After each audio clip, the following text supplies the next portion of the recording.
Hey guys, good morning. Kurt from Time Machine Transport. Just having my coffee this morning.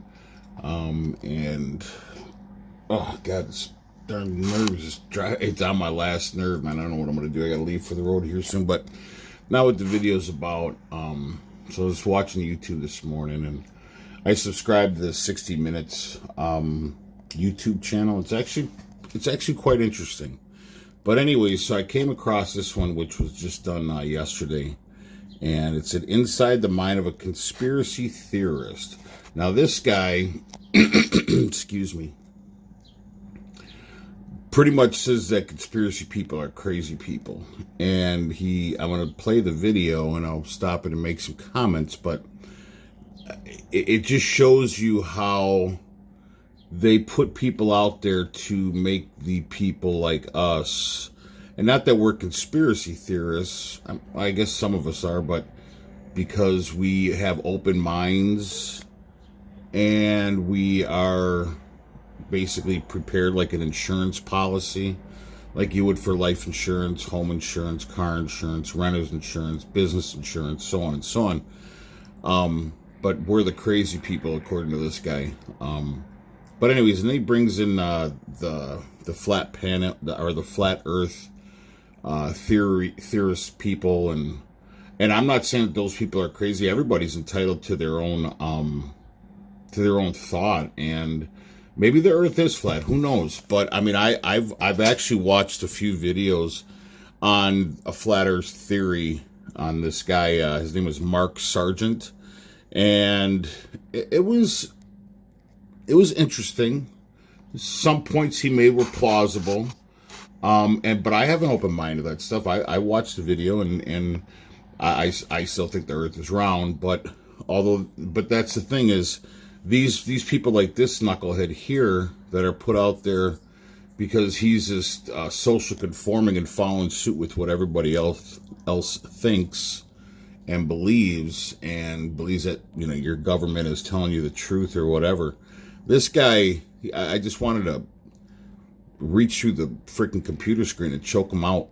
But anyways, he says that people are, you know, they've burned down like actually quite a few, like I think 50 or so 5G towers over in the UK. And I don't think that people should be damaging property. But they're entitled to their own actions. But when you have actions, you also have repercussions to those actions. And he talked about how these technicians were getting attacked over in the UK. One was spat in the face and was infected with the COVID smoke screen. Anyways, it's interesting. I'll play the video. I'll stop chatting. Sorry. Of the conspiracy theorists, how do we identify them? Well, we look at what they say and how they argue, and it turns out that there are about 7 telltale signs of conspiratorial thinking. So, for example, the one that I like the most because it is most diagnostic is the incoherence of conspiracy theories. That is the fact that a theory will contradict itself. Let me give you a recent example. There was a person recently talking about COVID and arguing that on the one hand, the virus, we got that from vaccinations when we were children, and it was dormant until we started wearing masks, and then it was activated. Now, that's nonsense, of course. But at the same time, the same person 5 minutes later said, it's a chemical weapon that was designed in a Chinese laboratory. So you're having this complete incoherence. I mean, it can't be both. And that is... So the person he's talking about sounds like a crazy person. I don't think I'm a crazy person. I don't think that anybody that listens to my videos are crazy people. I don't think that people that believe the same thing I believe are crazy people. But he talked about the COVID thing and how, you know, you just heard on the video. I'm not going to reiterate what he said, but how they contradict themselves. However, they have contradicted themselves ever since they put this false narrative up and this smokescreen. They have totally contradicted themselves, you know, with where it came from and how it reacts and what kills it, and what we can do to stop spreading it. and this and that, and also their rules and their laws, and taking away our civil rights and our constitutional rights. We're not the ones that are contradicting ourselves. It's the upper echelon. It's the elites. Is standard of virtually all conspiracy theories that sooner or later they contradict themselves because they're not based on evidence. And then for some people, not everybody, but for some... And they're not based on evidence. Well, because if you have multiple people that have shown evidence on it, they make you out to be a crazy person. So I don't understand what he's about. How he's saying that they don't have evidence. There's been a lot of evidence put out there, but the government, because they don't want us to know the truth, they totally debunk it and make us look like crazy people. Conspiracy theories become very attractive because they're offering psychological comfort, ironically.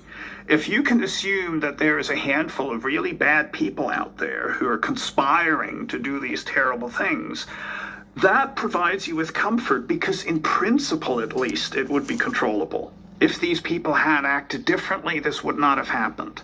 That is a sort of a sense of control that you don't get out of a virus or a random car accident or some other uncontrollable and unanticipated event. And that is why some people resort to that. So it can't have happened unless somebody or something bad was behind it. Basically, some people find it much easier to explain big traumatic events by postulating a big, really evil cause for that. It is hard to see how a person as prominent and beautiful as Princess Diana could have just been killed by a drunk driver. That is so banal and so everyday. It just doesn't match with her profile. And so it's much easier to think, oh my God, it was the royal family and MI5, MI6, the CIA, whatever, some conspiracy that killed her, because it is, gives you a sense of doing justice to the profile of the person. Princess Diana was killed by some sort of ops, whether it was the UK or the United States or some sort of mercenary group or some kind of psyop thing, not a psyop thing, but, some sort of intelligence. She knew a lot of stuff and she needed to be silenced. But again, we're the crazy people because that makes us feel good that other people, that we don't, I don't know how, like I said, that's why people don't go to psychiatry. Well, people do go to psychiatrists and psychologists, but that's why people are hesitant. This guy obviously must be like a psychologist or a psychiatrist, and he's a do-gooder, supposedly, it seems. But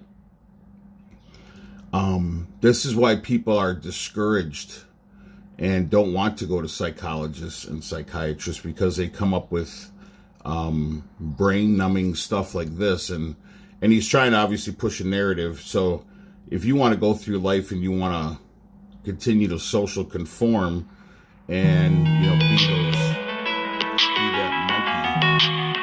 be that monkey that sit in your cage, monkey. You can go out of your cage, monkey. You can go ahead and wear this mask, monkey. You have to do this, monkey. So obviously he's content with us being monkeys, and he may be one himself, but I don't think so. He wants to push the narrative that we are the crazy ones. Who died. How damaging are these conspiracy theories? Well, in the extreme case, they can be very damaging. Here in the United Kingdom, we've had something like 60 or 70 cell phone towers that have been vandalized and burned to the ground because of this ridiculous idea that 5G broadband is somehow causing COVID. So some people feel empowered through conspiracy theories to go out and damage infrastructure. We've had cases here in the United Kingdom where broadband engineers have been assaulted on the street because they were working on mobile technology. We've even had a case here where somebody was spat in the face and then developed COVID as a consequence millions because they were a software engineer out on the streets fixing things. So it can be extremely damaging. So very often there is a political purpose to a conspiracy theory, undoubtedly. Donald Trump comes. A political purpose, he said it exactly. Your political purpose is to make us look like the crazy people, and your political purpose is to have people follow and social conform. That's your political purpose. So he's actually talking about the governments and the alphabet agencies and himself probably. To mind, but do people like Donald Trump and celebrities, for example, really exacerbate the situation? Well, obviously, yes, I think so. Anybody who's spreading or communicating a conspiracy theory or lending it credence is making it more likely that members of the public will believe it. Unlike real life, I can go onto social media, and it doesn't matter how absurd a belief I hold, I will find a community of like-minded people. I can think the earth is flat. Guess what? I go on Facebook, and out of the billions of Facebook users, a few hundred others will believe what I believe. Now, in real life, you can't do that because there's so few of them that you'll never find them. But on social media, you can. Now, that is not a trivial result, because what that does is to reinforce people's belief and makes them more resistant to persuasion. We know that from a lot of literature that people hold a belief with a strength that is proportional to what they perceive to be the consensus around them. So if you think everybody else is thinking the same thing, you'll never change your belief. Wow, he said it again. So if you think that everybody else is believing the same thing, you're going to believe exactly what they believe, and that's why people label us as the crazy people.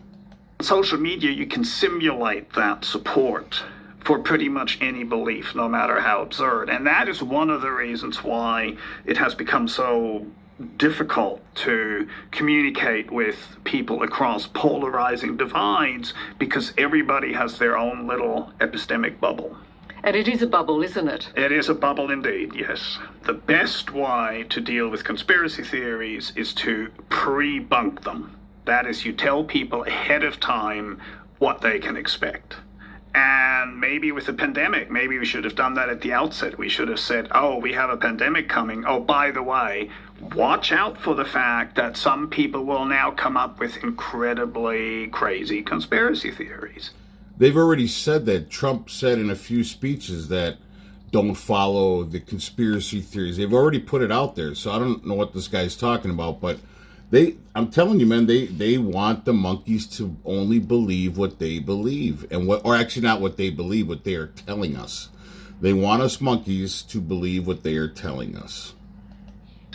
And we have data suggesting that if you warn people up front that they are about to be misled, that makes them more resistant to then believing those conspiracy theories.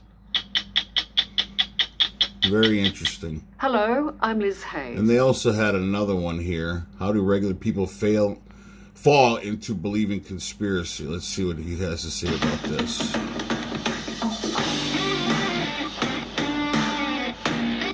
Who are conspiracy theorists? Because we have seen regular people, mums and dads, young people, old people. Yeah, we are regular people. We're not crazy people. All on the streets, all imbibing, if you like. Well, I think it is anyone who needs psychological comfort in a period of crisis. Yeah, we have psychological comfort. So this all makes us feel good. So without the, it's comfortable for us mentally and psychologically to have to worry, or not really worry. Oh, maybe some people worry about it on a daily basis. I mean, there are people that quit their jobs and go and dig a hole somewhere and just wait there with their finger on the trigger for the next date and the next, apocalyptic scenario. I'm not that person, and I'm sure a lot of you aren't. Maybe I'm sure there are.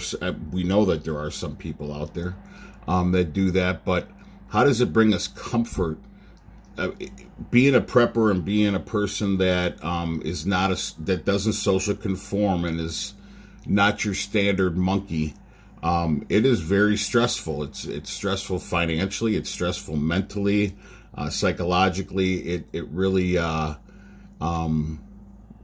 How can this be comforting? It's not comforting for us. I don't find comfort in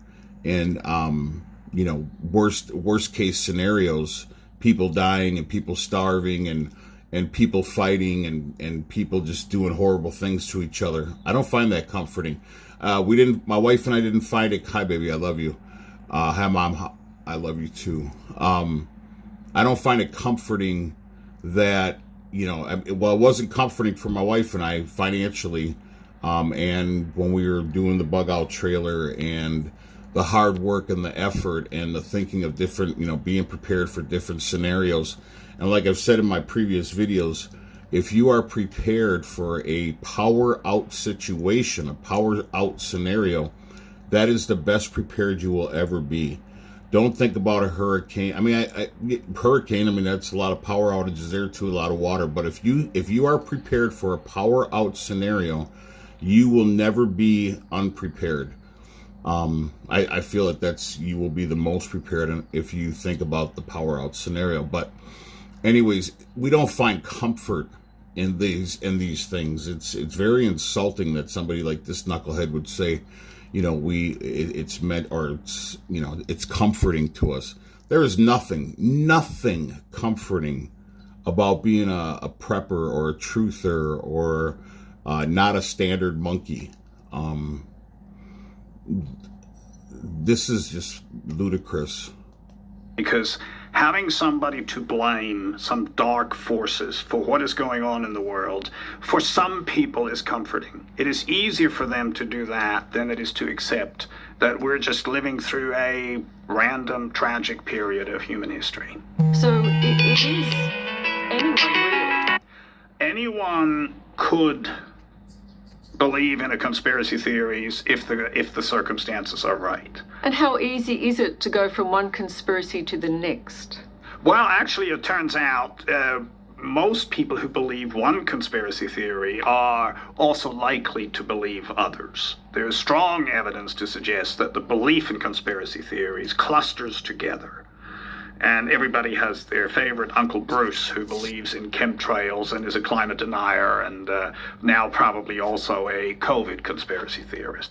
Oh, wow. So the years that they've been spraying, obviously there's so many people reporting on the chemtrails, and when the tests have continually gone up, I want to say like the last 10 years. I don't know it for a fact, but the people I've listened to and the articles that they've put out on their channels have said that every year the aluminum, the barium, and the strontium, I think it is, have gone up consistently every single year when they're testing these plants and soil samples and water samples and everything else. I don't think that the chemtrails are to kill us. I think that the chemtrails are to block the radiation from the sun, because it has gotten so bad, or the sun has gotten so far away that it's not heating the planet, which would throw us into an ice age. And I think that the chemtrails, in my personal belief and my personal theory, is that they are doing this because it's a lose-lose situation. If they don't spray, and like I said, this is just my theory. You're welcome to your own. But please don't put a comment on there if you're gonna bash me for it. Oh, you're crazy. My theory, everybody's entitled to their own theory. Like I said, my theory is that they're spraying the chemtrails to protect us. It's a lose-lose situation. If they don't spray it, we're either going to go into an ice age or we're going to be cooked to death. I think somehow, some way, they've showed the sun, the sun simulator. Maybe it's too strong and they have to spray the chemtrails to deflect it because it is too strong. Or there is, radiation, because they say the radiation levels have also gone up in these soil samples and plant samples and any sort of agriculture sample or whatever. But they have said that it's gone up. So I think it's gone up by 18%, if not more. So I don't believe this guy when he says. When you're speaking to someone who is adamant that they have the truth, I mean, how do you go about that? What do you say? Well, I think the most important thing is to understand. What I say is they're batshit crazy. That's what I say. I say they're insane. Your audience and to segment based on who you're talking to. Because the vast majority of people, and we know this from a large number of experimental studies that have been done, the overwhelming majority of people is actually sensitive to corrections and sensitive to evidence. If you tell them, well, there's absolutely nothing to this theory, and by the way, the person who's pushing that is a doctor who's on suspension for misconduct, and it's incoherent, etc., etc.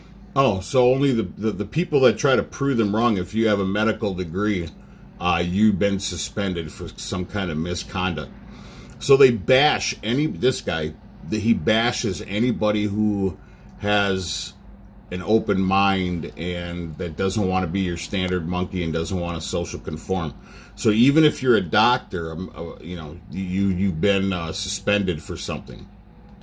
If you explain to a person why this theory should be dismissed, most people are quite responsive to that. That is what the data show. So that is sort of good news that we can do something.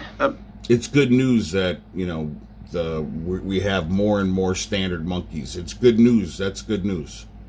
About the misinformation that is out there within limits. Now, it's much more problematic if you're talking to hardcore, committed believers who are immersed in a conspiracy theory and it has become part of their identity and that is sort of sustaining their worldview. That is when things become extremely difficult, and probably your effort will, it'll take a huge amount of effort and you may not achieve anything. Because we have to remember, conspiracy theories have a purpose for the person who's believing them. And sometimes the purpose is just, something to cling to in a situation that is frightening, where they feel that they've lost control. Is it possible there's a little bit of a conspiracy theorist in all of us? Oh, I think all of us have some tendency to engage in the cognition I described. We can be incoherent at times, undoubtedly. And so what we're talking about here is just an extreme manifestation of what most of us are casually engaging in on a day-to-day basis when we're not being particular. So he's basically telling us that we're crazy people, and I'm going to call him a mad alcoholic because he's got all these traits of the red skin and the red nose and the blotchiness. He's a mad alcoholic. Really careful. But of course, the whole point of having science is to overcome those cognitive limitations and to replace it by a process that is ironing out those flaws. And that's why science is a better means of tracking reality than conspiracy theorists. So that's it, guys. We're the crazy people, But anyways, I hope this video finds you well. I'm not going to spend too much time. I got to get going and try to stretch here. I'm just not in a good place right now. But anyways, I hope this video finds you well. And please, if you like the content, please like and subscribe to the channel. Ciao.